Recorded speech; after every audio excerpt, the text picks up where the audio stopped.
am Alicia Taylor. I'm going to speak to you today about how tanning beds are not good for your health and why you should think twice about getting in them. Tanning beds are not the safest or healthiest things for your body. I, from experience, from going through 25 pre-cancer removals, have learned this. Tanning beds are a major cause of skin cancer in the world we live in today.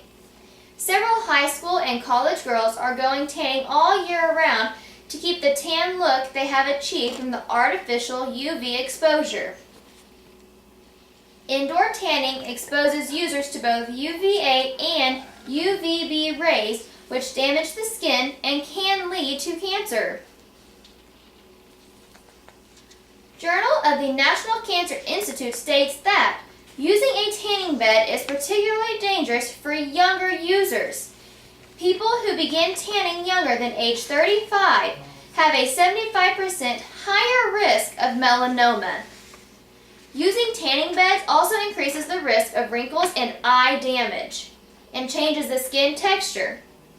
It is becoming more common when you walk around town to see a lot of young kids going with their parents to tanning salons.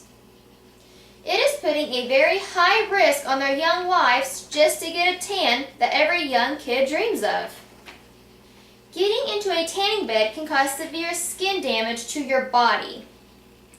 The UV lights can cause harmful rays to the skin, which is a major factor of skin cancer.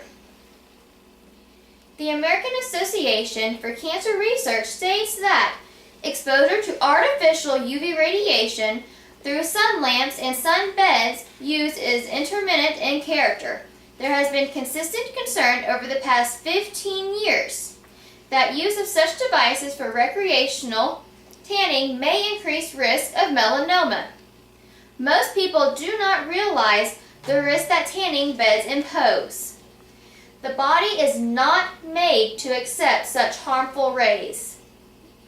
The skin ages much faster when using a tanning bed than when not using one. On an average day in the United States, more than 1 million people spend time in a tanning salon. Journal of the Osteopathic Association states that the average tanning bulb emits 95% UVA radiation and 5% UVB radiation and can cause a sunburn. It has been implicated in both photoaging and non-melanoma skin cancers. Similar to outdoor exposure, recreational tanning will cause molecular alterations that are believed to be essential in the development of skin cancer. So in the long run, just a short-term period in a tanning bed can cause long-term skin damage and increase the chances of skin cancer. I will now show you my demonstrations of how skin cancer can slowly form on the surface of your skin. This is a visible lesion on the epidermis, and then there's your lower skin level, the dermis. The first thin layer removed is that of the lesion, and they take 1, 2, but 3 more skin layers off to make sure they have the roots and everything involved with that possible lesion being cancer, so they can run tests on it to make sure you are safe. This is just a broke down picture of your 3 skin layers, your epidermis, your dermis, and your subcutis. The UVA rays go to your dermis and your subcutis layers, which is very deep in the skin and which can cause more harmful damage than what you could imagine. The UVB rays only stops at your epidermis, but that's where your sunburns are, and that is also cancerous.